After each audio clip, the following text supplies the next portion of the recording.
any of them are going to do. We'll have to keep that one in mind and see if you can just continue on the solid trajectory that you've already carved out for yourself within the existing contest landscape. I'd like to get into betting now, point spreads and all other things not contest related. And this summer, I've really picked up on your offseason mantra being that it's easier to keep up than to catch up when it comes to the NFL. And I'd love to ask what your offseason prep has you most confident about at this stage, just a few weeks from the season kicking off. I spent, I think, 15 years in a row taking the summers off and coming into NFL, and I did fine. But this year I focused on a lot of prep, a lot of background, and I'm enjoying it. There's no pressure in it. I just want more familiarity so that I don't have to dig deeper when stuff changes during the season. As far as predispositions and what I've learned, it's all meaningless after, very early in the season. I think bringing in last year's history and expecting your predictions to come true is foolhardily, because there's always a lot of turnover in the playoffs that is unexpected. There's always these week 2 overreactions. So I'm ready to pick. I mean, I have opinions on a lot of different teams, but I'm not entrenched in any of them. I mean, if I have to pivot by week 3, week 4, I'm going to do it. The metrics are going to tell me what's going on throughout this whole team, and I don't have to trust my lying eyes once I can start trusting my metrics. And with all the prep you've done, I understand that you tend to be pretty hesitant when it comes to playing futures. You don't want to clutter your mind once the season really picks up and gets going. But with all the prep you've done this offseason, that, as you touched on, is a departure from what you've done for the previous 15 years or so, have there been any actionable angles that you've looked to attack prior to the season kicking off? Well, I've dropped the ball all summer. It's embarrassing. I'm not holding any Atlanta under. I'm not holding any Bears under. I'm holding Baltimore to win the division and I think conference at great numbers. But I don't even have my Lions over. So I just, like you mentioned, I don't need the clutter, although I did it in baseball. I mean, like somebody at my level is not going to let it affect them. But for 98% of people betting futures, it's going to affect bets during the regular season, because you're going to shy away or gravitate to what you need in these futures. And you don't even realize it in the back of your head. That's what you're doing, and you're costing yourself objectivity. Somebody that's like me, who's kind of just as robotic about what my decisions are going to be, I can push that stuff aside, but I don't need it there either, though, if that makes any sense. Sure. And to that point about trying to stay objective almost at all costs, even with all the prep you've done, being open to changing your mind once the season kicks off, where would you say you're most open to pivoting quickly once the season begins? I know some of these teams have more question marks than others. Well, I think the greatest surprise when I'm waiting for the spreadsheet to come out, I used to do it, I think, week 4, then I changed it to week 3, and I started doing it since week 2. But the greatest feeling is when you know what has transpired and you see the spreadsheet with the numbers, and there's always 2 to 3 teams that you have no idea how well they're doing stuff or how poorly they're doing stuff. And your eyes are, and the impression is that these teams are one thing. And, with the volume of inputs that I use, I can tell about a week or 2 sooner before the rest of the market reacts to some teams, because they're using different metrics that don't really matter and are distractions more than anything, with a lot of manual inputs that can have errors. And I like to see the entire product of these teams from every single angle, and it's shocking every year to just see a handful of teams. Just, you'd be shocked at how off the charts they are. When it comes to that element of surprise, you touched on the volume of inputs that you used, also some metrics other people perhaps give too much weight to. What do you think gives you that edge to figure things out perhaps a week or 2 ahead of the curve without revealing too much on your end and spoon feeding the audience, anything in particular that you think is worthwhile for people to pay more attention to, or perhaps to try to tune out, that gets a lot more coverage across the rest of the sports media landscape? I think if you're listening to people advocate their games and they're only focusing on EPA or DVOA or like 2 or 3 different statistics as a basis, um, I, I don't pay much credence to that type of stuff. There's also a lot of people using these new stats. It seems like everybody's trying to outdo each other, so to speak. And I've kept mine very simple. I mean, what I do is very simple. And I see these other people that are using these new metrics that actually have human elements to how those are created. So what you're basically doing is using human elements, treating them as indisputable metrics when they're not. And then if you're combining these different inputs of that have human elements in it, then you're compounding the problem that you have, so to speak. And I see people developing stats that I know are manually adjusted, and they don't hold true throughout the year. Like when some stats get out of whack, they kind of get corrected by the people creating them. So there's just too much movement at the wrong times. It just seems obvious to me that you can't trust some of these stats. On the notion of zigging when everybody else is zagging, I'm reminded of last year about this time during the preseason when we connected. You seemed quite low on Tampa Bay's prospects, largely because during their Super Bowl run the season before, they had gone +10 in turnover differential in their 4 playoff wins. Certainly plenty of skill involved for any team that wins the Super Bowl, but oftentimes it takes a lot of luck as well. And that reminds me of the Rams, the reigning champs, as we enter this season. I mean, they were a dropped interception, and it was a can of corn, a dropped interception away from losing the NFC title game at home to a 49ers team that I believe I was told was playing roughly its 20th consecutive road game, yet the Rams just barely skated by in that one. Do you think the market might be subject to some of the same resulting bias with the Rams Super Bowl championship last year that came into play with a team like Tampa Bay the prior season having won the Super Bowl? You know what? If San Francisco can just get adequate quarterbacking, I believe they win that division. San Francisco's a hell of a lot deeper, and the Rams have a lot of stars, but they are not in a position to lose them. There's just not the proper backups there. So, I'm a Stafford fan, but they did it with smoke and mirrors last year. They had a lot of luck, and it's going to be interesting with that division because Seattle's probably dumping, and I was really optimistic on Arizona until I heard of some in-depth chats about it, and now I'm starting to question, how well Arizona is going to be able to do with the difficulty of their schedule and just the quarterback's always getting hurt every season, and they fail in the second half of every season. Kingsbury, is great at the beginning of the season. So I think it's a 2-horse race with San Francisco, and I actually lean with San Francisco just because I think I should have kept Garoppolo, of course, but I think that they're going to be able to get by unless the quarterback is a disaster. I'm intrigued by what you said about Arizona, noting that they have a pretty clear track record at this point of starting really hot, cooling off as the season progresses, partially due to Kyler Murray's perhaps stature and style of play lending to a greater injury risk, also partially with Cliff Kingsbury perhaps not evolving as the season progresses. If you have a team that you've got pegged to start well and finish poorly, all else being equal, is there anything at this stage that you consider taking advantage of to that notion from a betting standpoint? Not really, because I'd rather, knowing that the team that you're going to be able to bet season wins for the whole season long and futures are adjusted.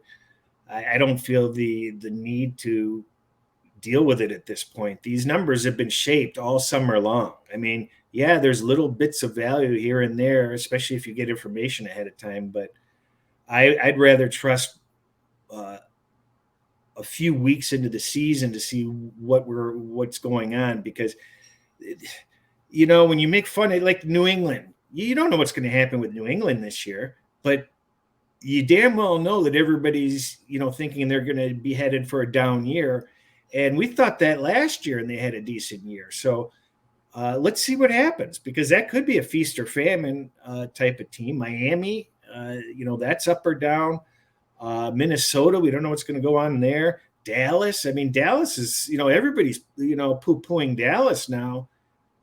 And I kind of agree with it, but geez, if they've got any pride, maybe they'll show up and really, put away their cockiness that we see every year and really get down to business, so to speak. But when you have 17 penalties in the game, how are you going to overcome that? I feel like I should have anticipated you perhaps putting some cold water on the hot takes, looking to aggressively fade teams like the Patriots and Cowboys. Kind of refreshing to hear a more open-minded approach that, yeah, those takes may well be accurate, but we might not be as good as we tend to think we are at predicting them so confidently at this stage of the summer. And Chris, I'd like to pivot just a little bit. We're bettors, but we're also fans. We each have our favorite team. Let's spend a couple minutes on each of them, starting with my Chargers. I've got the shirt on today in honor of you last season, never putting them in your top 10. I guess you can claim victory after they crushingly failed to make the playoffs. One of the biggest reasons why, something you dubbed their special needs teams. Yeah. In fact, when I had the pleasure of meeting your partner, Ron, at last Friday's LA Sports Betting Meetup, he said that if the Chargers finish 19th or better in special teams this season, they're going to win the AFC West. What would you say, Chris, would be your over-under for the Chargers' minimum finish in special teams to go ahead and win the best division in football? Well, I don't know about categorizing that. We're going to see some improvement, and I'm kind of optimistic on your Chargers this year. I think that they filled a lot of holes, and they don't have to pay these big contracts for Herbert and a couple of other players because they've been drafting so well, and they've been able to pick up some great free agents with the money that they have available. So I think Kansas City is I don't think they're as good defensively as they were, and I don't think that they're as good offensively as they were. So it leaves the door wide open for the Chargers to pass them up. The Denver defense is better than the Kansas City defense. They're going to be offensively better. So there's some optimism in Denver. I've seen them rated as high as top 5 by some prognosticators. I think that's a little generous, but I think your Chargers, this is the year. They should put it together. Man, I hope you're right. It feels like every summer the whole betting landscape is high on them at this stage, and something always seems to go wrong. I really like what I saw out of Staley and his approach and Justin Herbert's development last season. Part of me, as the self-defeatist lifelong Chargers fan, is just wondering, how are they going to rip my heart out this year? But if I try to be objective, it's tough to pinpoint where they haven't at least put themselves in the strongest position that they can at this stage. I guess that's about the best you can ask, and we'll let the chips fall where they may. And with your Detroit Lions, Chris, you touched on being late to the party, not getting an over ticket in on them early for their regular season win number. At this stage, I think if anybody's going to play the Lions regular season win total, it's probably just a waiting game to take the under closer to kickoff when you might get some pretty manageable juice on the Lions under 7. Plenty of hype all offseason with the draft and now with Hard Knocks in progress. All that said, what's your outlook as both a bettor and a fan on the Detroit Lions? Well, I advise people to actually avoid betting their home teams or their favorite teams as much as possible, unless you are literally able to really zone in with huge confidence that you know exactly what's going on with your team, instead of like, I think they should win. I've been in this. I remember being in the zone with the Pistons when they played the Lakers, and I got every game, every single thing right, and I knew I was going to get it right. And there's a big difference between being a fan and trying to follow and bet without like really being in sync with them.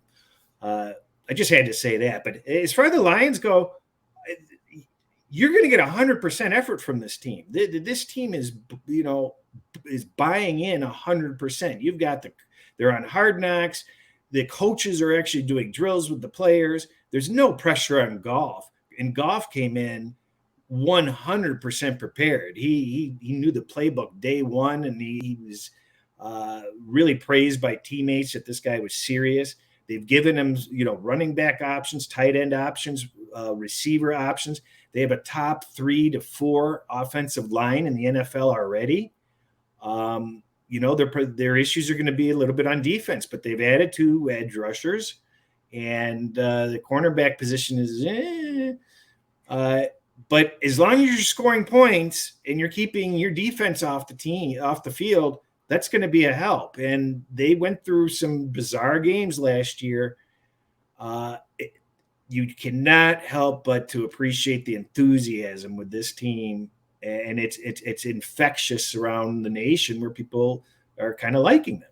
So, but they could be a disaster still. They really could, because Campbell, we don't know how good he can do or how well he can do as a coach. He's the rah-rah guy, but when it gets down to it, you're going to have to know what you're doing at some point without error.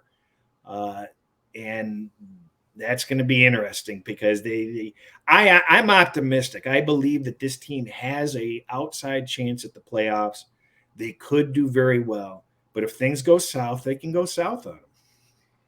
One of the things you touched on, trying to figure out just what the coach can do to really elevate the team around him.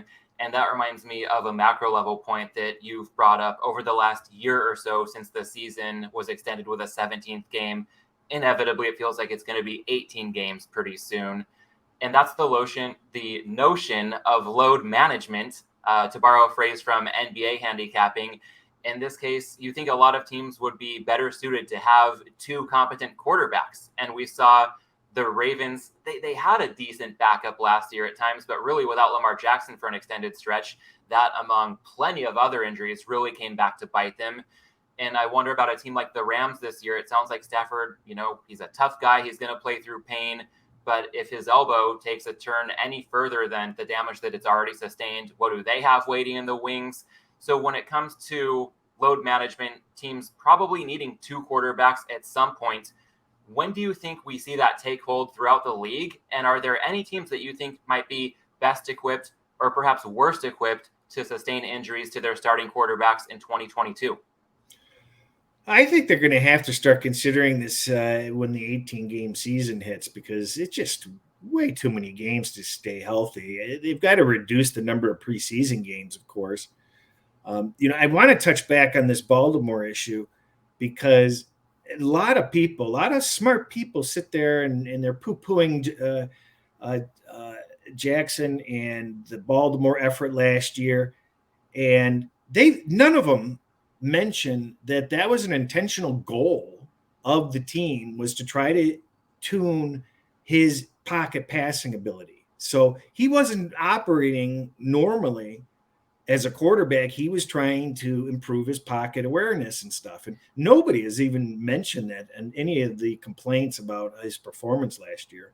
And, when they got injury prone, they had no choice but to go back to, him running the ball and being who he can be, and then he gets hurt. So just a few things to consider there. As far as the teams that are best or worst suited for quarterback disasters, it's always the superstars, obviously.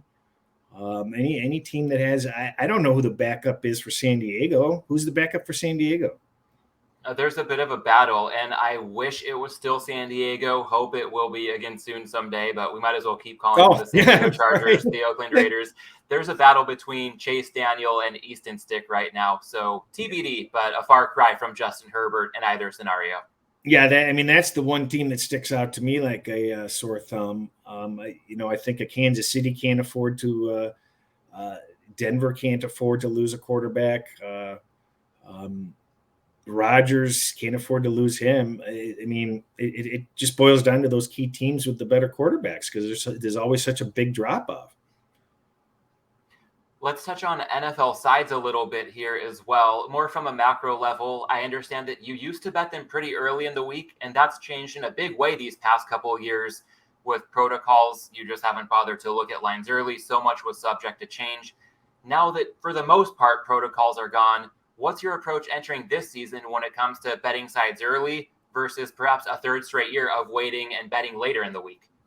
Well, we've had some changes in the betting market over the last few years, so I'm going to have to just act on each week is different. I mean, there's some weeks where I do bet early, and then there's some weeks I'm not betting till late. I actually bet a fair amount of game day plays, but every year you see these changes in betting patterns, and I anticipate there's going to be something different with the NFL betting this year that I can't predict. Example, we know that we had a Euro group coming in and betting Philadelphia every week. And some of these betting groups are betting at the wrong times. I mean, they could have had better lines and they just don't care, or they're naive about the market.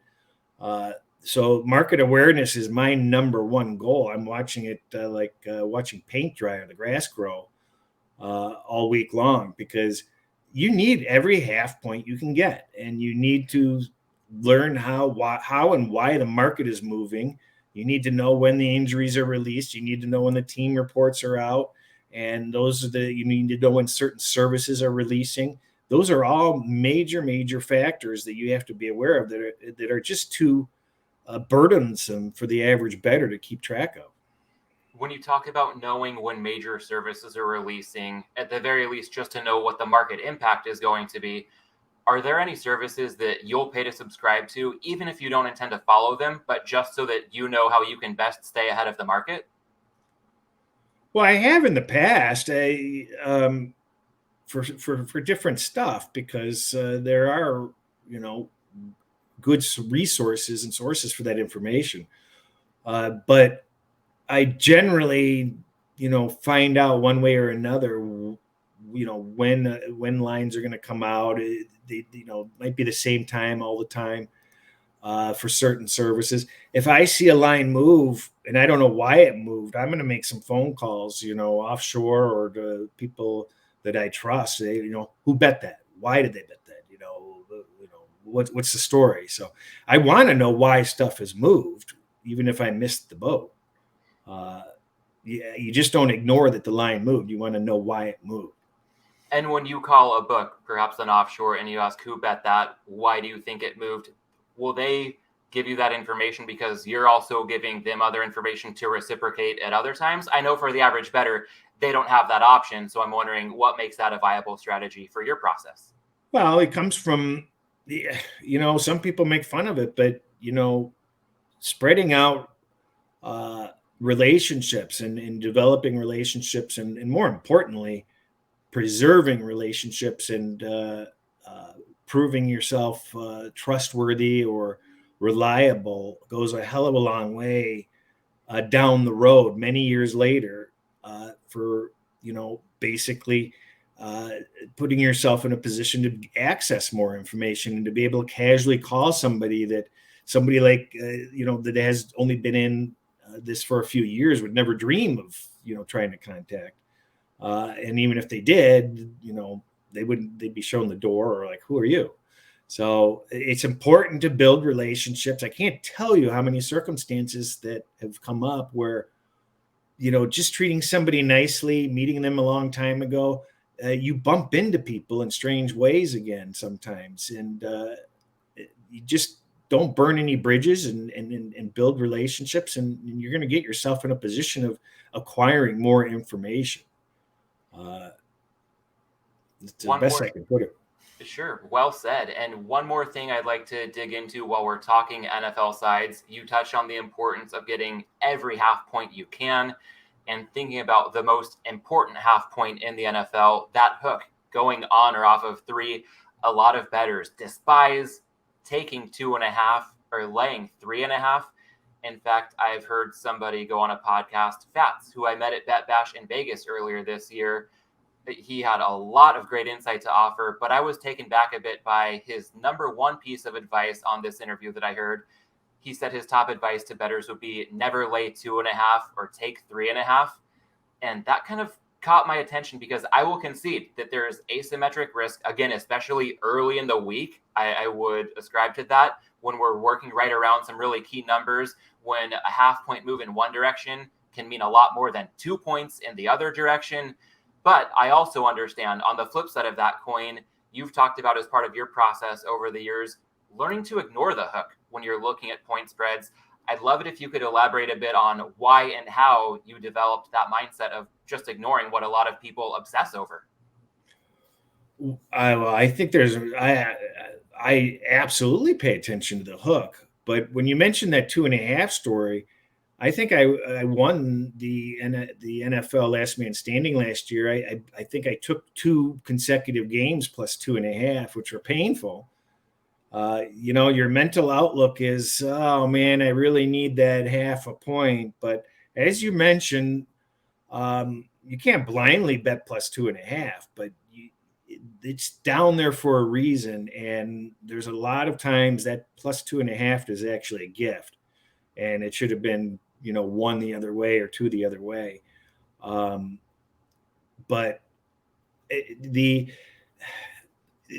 just avoiding buying points and learning to live with being on the other side of the half a point is a maturing process, because we naturally are greedy and we want the best of it, and foolishly overpay for some things, just for our peace of mind, so to speak. And I've laid the half point that I don't want to lay more often recently than I did in the past. So you have to be willing to adjust on the fly. I mentioned it this morning that I'm looking at involving front-legged parlays and teasers more on standalone games, and I don't see anybody else doing it. I've been doing it for a little while. I used that technique in MMA also, but I don't have that honed as well as I'd like to. There's a little bit of a learning process on how to maximize that use.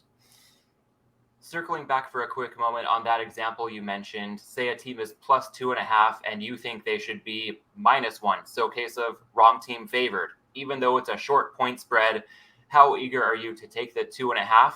Or if you think the wrong team is favored, that plus 2.5 would also typically come with a plus payout on the money line. So what's your approach to taking the points versus at a short number less than 3, taking a plus payout on the money line for that team to win outright? Well, I tweeted out my worksheet a few days ago because I'm doing an autopsy of 2021 every single play, and one of the things I was charting, because I had trolls in my Twitter saying you're an idiot for just bet the dog outright, just bet the dog outright. I'm not finding I would be profitable doing that on the money line. So, but when you get to the lower numbers, I definitely bet both money line and spread. When we're talking about definitely under 3, I'm typically betting both. But I'm just not seeing a reason higher than 3 to be taking the money lines in general. I've been charting it for years and it just doesn't work for me. Like apparently some trolls, it works 100% for them.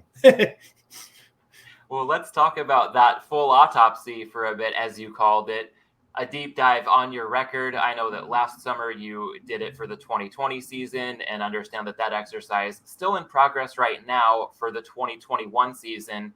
What does that process look like for you when you talk about going through that full autopsy? I like to manually go through this stuff. I don't want a computer to calculate this stuff for me. I could put all this stuff, I could have somebody enter it in a worksheet for me, and I can look at all this data, and it's going to save me days of work. But I find it invaluable to go through week by week, manually touching every single team, everything, every single spread, every single wager, because it brings me back to that time. And when I do this, I remember what I was thinking. I remember these games. They're not forgotten. I remember the tough decisions, and I chart everything. For the last 7 years, this will be the 7th. I'll have 7 years of data that I'll be posting when I finish 2021. I know what my record is betting on and against every team. I know what my record is, longest winning streaks, longest losing streaks, the home, the away, season by season. I chart week by week. What's my record week 3 for 7 years in a row. Every little angle that I can possibly chart, I'm charting and I'm looking at, plus other stuff I don't want to talk about that I can extract from it. And I've had a lot of support from people on Twitter saying they do the exact same thing. It's like when I was cheating in high school. By the time I wrote out the cheat sheet, I didn't need it anymore because it's stuck. When you talk about looking at everything from every angle you can, again, without divulging too much here, anything you can share about leaks that you discovered in your own approach, or any strengths that you realized you could perhaps double down on, some concepts cutting in either direction that might benefit a lot of the listeners to keep in mind for their own processes? You just, again, beating a dead horse, you have to have an open mind and be willing to pivot on any opinion that you have. You have to, I feel when you're betting NFL, there are some people that are able to do it without any metrics of value that they use from week to week that they've created. It's very hard to do that. I feel it's important to somehow get back to home base with whatever you're doing. And you can do that simply as a power rating chart and changing that week to week, make the average team 0 and move a team up or down from there. But I think it's important not to just wing it week to week. Have something that you can revert to as a base and change that base week by week as realistically as you can. And if whatever you're doing says my favorite team is no good anymore, you got to be happy that you found that information out, not disappointed. You talk about how hard this can be, and I think that's a good bridge to talk about some lifestyle habits. I know you're big on habit and routine, and mental health is a big part of this whole dynamic, because even as a pro bettor with a lot of success, both betting and in contests, as we've covered off on already, it's not always going to be a smooth ride. And I know that you've talked about in the past, if you get off to a pretty bad start with your bets on a Sunday morning, there are times when you'll just check out and get the rest of the scores on Monday. And in those kind of scenarios, I'm wondering if we can peel back the curtain here and get a glimpse into what the rest of that Sunday looks like once you've decided to check out on the NFL. Pouting. Now, it's I don't know what it is. There's a lot of other people that say the same thing. It's important for a variety of reasons that I win, whether it's for people that follow me, for contests, for my actual personal bankroll. There's a lot of layered thought processes that go on, and if you've worked your ass off all week long and you're seeing immediately poor results, sometimes you just don't want to deal with it. It's like, what, Calgon, take me away, give me the night off. I'll look at this in the morning and deal with it then. And sometimes you make big comebacks and you didn't even know it. And sometimes you wake up to a disaster, but nevertheless, you don't ignore what's good for what works for you. If checking, if you need to sweat that stuff and that it's good for you, then go ahead and do that. I don't need to watch the games. I don't think I believe watching the games gives me misperceptions, and I'm going to trust my metrics more than watching the games anyway. I watch some of them, but sometimes I just scroll Twitter. The whiners and the chirpers tell me exactly what's going on in these games better than if I'm watching it. Sometimes it's amazing. And that's the way I've arranged my Twitter accounts. Is moaners and groaners in one, and the other one is more straightforward. But it's fun to there are times where I was in the mood where, like, every Sunday night I didn't watch the game. I watched it on Twitter by the people pissing and moaning or chirping. And they tell you what happens on every play anyway. Sticking with mental health, by the way, when you talk about a bucket of moaners and groaners in one category and everybody else in the other, I will selfishly hope that I could fall into the latter more often than not. But we're all subject to moaning and groaning, that human element at some point. And part of your process for navigating this, I'm reminded of your recent appearance with Gil Alexander last week. You mentioned coming into the studio on 6.5 hours of sleep, as if 6.5 hours was too much sleep for you and you felt kind of groggy. When it comes to your habits and routine during the season, how much sleep do you target every night? Oh, the problem is 2 years ago I had perfect habits, and then last year I kind of, they got disrupted, and they're severely disrupted now. So I need to somehow correct and get into a healthy and manageable stream of habits. But I'm just overwhelmed at the moment. So I'm, being open about that can happen to anybody. But I know for a fact that habits are crucial, absolutely crucial. And I kind of blew them off last year just for a variety of reasons. But this year I intend on getting into a schedule. I can function on 4 or 5 hours of sleep, without a problem, because if you're running, if you're healthy and you're running proper habits and you're enthusiastic when you wake up, then that's going to be great. But if you're dragging and everything is inconsistent and just winging it, it's just not a good program. And I touched on it also. Like, if you're really serious about your betting and your contests, don't plan a vacation. Everything gets disrupted on vacations. There's responsibilities. There's people relying on you. What are we going to do here? You got problems here with the rent a car, the hotel. You just never know. But one way or another, it's disruptive for your thought process and contests and betting, and be aware of it. What would you say is your best habit, and what would you say is your worst habit? Oh, I think my best habit is to disassociate 100% from my bets. Everything is just, I'm betting, I bet a fair amount, but it's not going to, I don't allow it to ruin my experiences. Every single person is going to go through great runs and bad runs. And yeah, those bad runs are tough, but I'm pretty good about kind of keeping level-headed about it. Other than people that are following me, that's what I really dislike. But as far as for me, I know to expect these things, and I deal with them. And most pros are able to do that very easily. The younger ones will, piss and moan and whine about their bad beats, and they'll chirp when they win and showboat.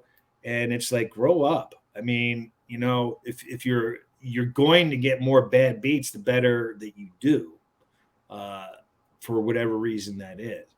As far as bad, that was my good habit. The bad habits, ugh, bad habits are too many. I got a lot of bad habits. All right, well then I will follow up on the way you ended your answer about the good habit. Why do you think it is? I've heard you say this a few times before as well, that if you're good at this, you'll have more bad beats than, say, fortunate victories. Well, because because you're always going to be in the game, so to speak, and the it's hard to explain, but if you have a solid system, you're going to be in more games that matter than don't, and are going to be closer to the number, because you're finding value in certain situations that is not random value. There's true value there. So oftentimes those games are very close, and you're facing variance. Those games of value are traditionally not the garbage games that end 12-1, or in a baseball game, or blowouts in NFL. So it has to do with you putting yourself into more games with a positive expectation than not. And Chris, while I've got you, I feel like I'd be remiss not to touch on the content space as well. I know you've been crushing it with your YouTube channel, your VSiN appearances. You're also a savant when it comes to consuming other shows and podcasts. And I would have to imagine, in your shoes, it must feel like everybody's always coming to you for insight, whether it's contest picks, ATS picks, overall strategy. But to flip that on its head a little bit, over the course of your excellent off-season YouTube interview series with some all-star guests, what are some of the best insights that you've taken away from other people who have come on your show? Oh, I've been very fortunate to have Ron and I have had an excellent summer series of premium guests, and what I am most proud of is that literally all of them comment of talking about something different, and making them think and react on things that they don't expect to be asked. That's heaven for us, because there's a lot of, especially with somebody like Adam Chernoff, Todd, or Todd Furman, and Dr. Bob, they've been out there and trying to find original topics is hard. It's a lot harder than you think. And if you're familiar with people's work, you've listened to everything that they've done, and it's like, well, what's left to talk about? So uh, the validation of us understanding them well enough to communicate clearly with us and to expand on the questions that we have is valuable, because it reinforces that what we're doing and what we're thinking is right, and the just whatever little tidbits we can glean from any additional comments is great. And just hearing just fresh perspectives, and realizing that everybody goes through these same ups and downs, and nobody knows it all. Everybody's working really hard for their success, and they have a great appreciation for their success. And uh, uh, uh, that's what I get out of it is, hey, I'm not alone. I'm learning little bits of knowledge and absorbing as much as I can. And on the other side of things, when you're not creating content, you spend a lot of time consuming other people's content. I know you're a podcast junkie and you're interested in all points of view, not just thinking you're a pro bettor with a really strong network, but there are people across the spectrum who might have something valuable to offer, or you maybe just find it entertaining. But I'd be curious, Chris, to get your take on the last thing that you might have been stopped in your tracks that you learned from perhaps a more novice or amateur betting podcast. Yeah, this is the first year that I've actually found the 1.2, 1.5, 1.75 on podcasts. I used to never use that, and this is the first year I'm starting to have to.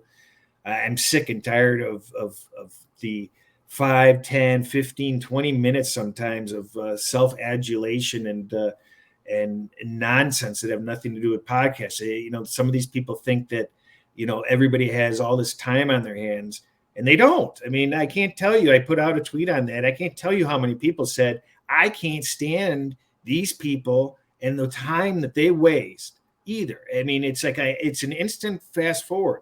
So they're losing out on it. I mean, but there was recently, I remember I tuned into a podcast, and there was somebody I wanted to listen to and a guest that I had no interest in, but the topic was there, and it was actually a woman that was new. She admitted she's only been betting 6 weeks or 6 months, and I'm rolling my eyes, but I'm listening to her, and I realized that I was benefiting from a new bettor's perspective, and I had lost some of my perspective of being in that position, so to speak. And I found myself saying, boy, I haven't thought about that angle in so long. It must be like 7, 10 years. I don't even know. And I haven't thought this way in so long. And I don't know what it was, but I found value out of it. And when you're talking about regular podcasts from week to week, I just want as many perspectives as possible,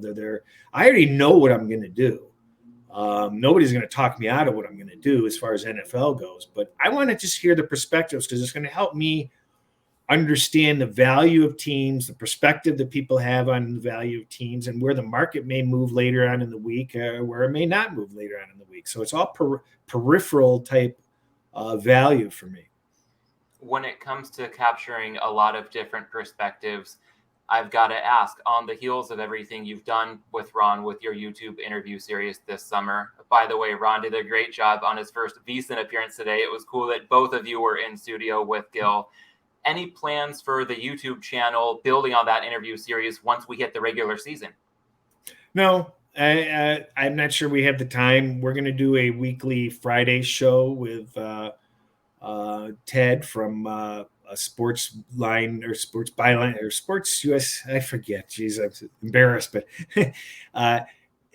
he covers a game every week. We're going to actually do that Friday and discuss the game that he's covering every week for the radio, and I think that might be amusing. The summer series was just a pet project that I always wanted to do, and grateful I was able to get those kinds of guests. As far as the regular season, what I really would want to do is I'd love to record how Ron and I go through the entire NCAA and NFL schedule every week. And but there's just a little bit too much that we can't share, so to speak. But that would be a goal some way, somehow, to maybe vanilla it down a little bit for once. But right now, we're just going to see what time allows and wing it. Maybe one day I can bribe the two of you for my own glimpse behind the curtain, giving you some spicy Thai food, giving Ron some good beer, and we can all break it down together. I would love to be a fly on the wall for something like that. But I also would love to turn the tables on you before moving off of content altogether. A question that you often ask your guests. I don't know if I've ever heard you speak to your own perspective on this. What would you say is the best and the worst decision that you've made during your time as a bettor? Well, categorizing it, the worst decisions that I made were a long time ago, and I learned from, and that is, and it's a little boring, but you just cannot chase a bad weekend away. And chasing losses or trying to get back to even is not even a thought in my head ever, ever, ever anymore. But I remember those days of where, a bad Saturday or a bad Sunday, and you want to get it back, and you're chasing, and it's just a horrible way to live. It really is. It's not what you want your thought process to be, even considering. Probably the best thing that I've done is, I was seriously considering not doing anything as of 2020, like as late as August. I was like, do I want to do this anymore? And the reason why it was an issue is that I knew that I had to do one of two things, because my partnership with my former partner Frank, we separated. He's doing other stuff, so it was going to have to be on my own. And it took me a couple of months. You're either going to do it 100% or you're not going to do it. You're not going to do this half-assed. And I think coming back and working 100% was the best decision, for all around. I mean, I did well in Circa that year, did well in NFL, and actually coming, even more importantly, is challenging myself with new opportunities, not shying away from, you and I were invited we did the Bet US stuff. It's not my wheelhouse. I'm not a media guy. I'm not going to do anything in media. And when I first started it, I sucked. I mean, it was just like embarrassing. And I'm just pleased that I have done stuff like that and a bunch of other things that I'm like, I'm going to have no regrets. I want to challenge myself to meeting new people and new ideas, and not being a wallflower, and just opening up to just new experiences. So I had no idea that you were that close to perhaps walking away. I'm glad I asked you that, and you were so candid in your answer, because selfishly for myself, and I'm sure a bunch of people watching, listening to this conversation, it's such a blessing that you've maintained and even grown your presence in the space so that the rest of us can benefit. So I'm really glad that you were able to distill it down to that hell yes or no mindset, or perhaps to quote the great Ron Swanson, don't half-ass two things, whole-ass one thing. yeah. So I'm really glad you're still in the game, whole-assing this entire endeavor. And Chris, you probably know what's coming up next, piggybacking that last question. What's your favorite and least favorite thing about being a bettor? My least favorite is absolutely 100% is my time is not my own. I hate it. And I may not do this after this year. It's too, the time, the unpredictability of the problems that come up, just everything you have to do it right, in my eyes, is just too time consuming and too invasive in other things I should really be doing. What I like the most is actually the relationships that I build, and the sharing of what's going on. I mean, I've got a lot of people in my Twitter DMs, and it's actually too many, but I actually really like it.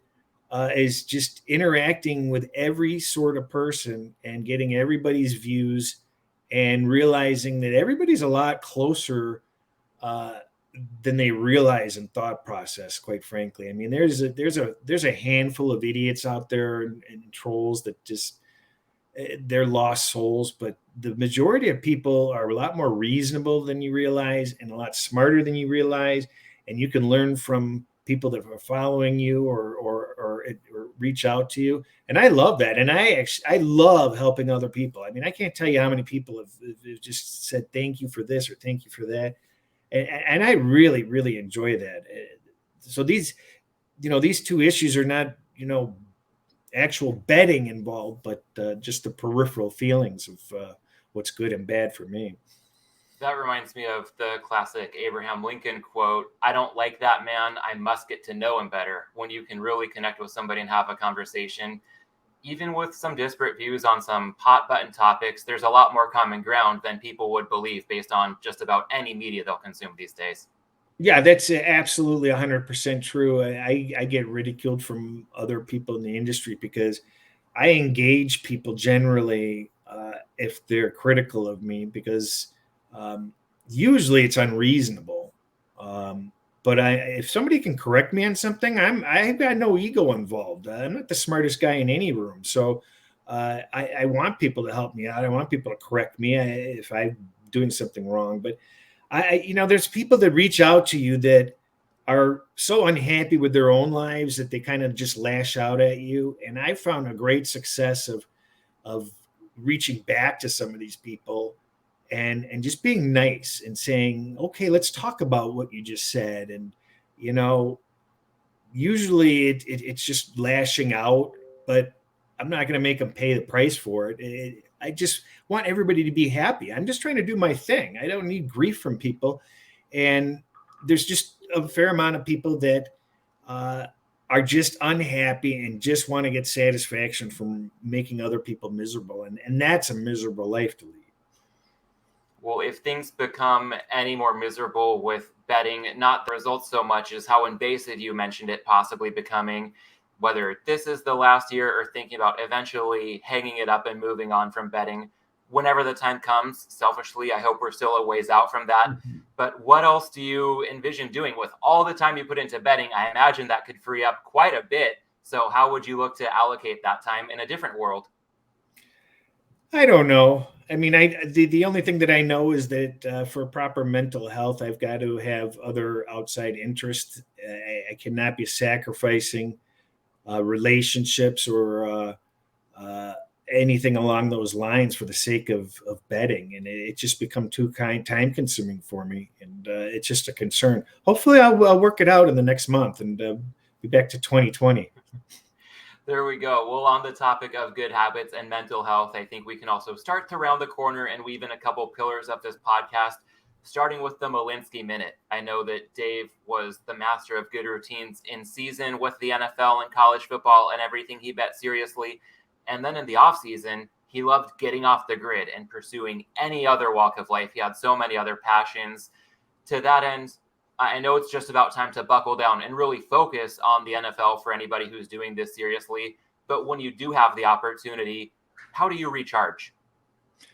Well, until the COVID hit, I would take 3 months off and head to Asia and spend it mostly in Thailand. And even though I would have to come back and take a vacation from my vacation, um, it just worked out. I mean, I just know that you have to do something different. And I used to go to the movies 3 times a week. I don't have time for to watch a show at home anymore. It's like there's been such an extreme. And I put myself in these positions with obligations, and I accept the responsibility in a lot of it. But the the the unpredictability of everything just drives me through a wall sometimes. Uh, Short answer: you have to have a life outside of this. And Dave had the right idea. I missed taking 3 months off. I'll tell you that was a lot of fun. Well, when things drive you up a wall too much, sometimes all good things in moderation, but sometimes it's good to weave into the other pillar of this show, the hops, just to take off the edge a little bit. And to that end, I know that craft beer isn't the biggest thing in your world. That's perfectly acceptable. But Chris, I've got to know, if you're to set the line, what would be the over-under on Jim Beam consumption in the Las Vegas Chris household this NFL season? Oh, it's pretty high, actually. I like to. It's not a dependency by any means, but when I've got things covered, or games are going to start, or I'm done, or occasionally when I'm stressed, it's definitely hitting the Jim Beam.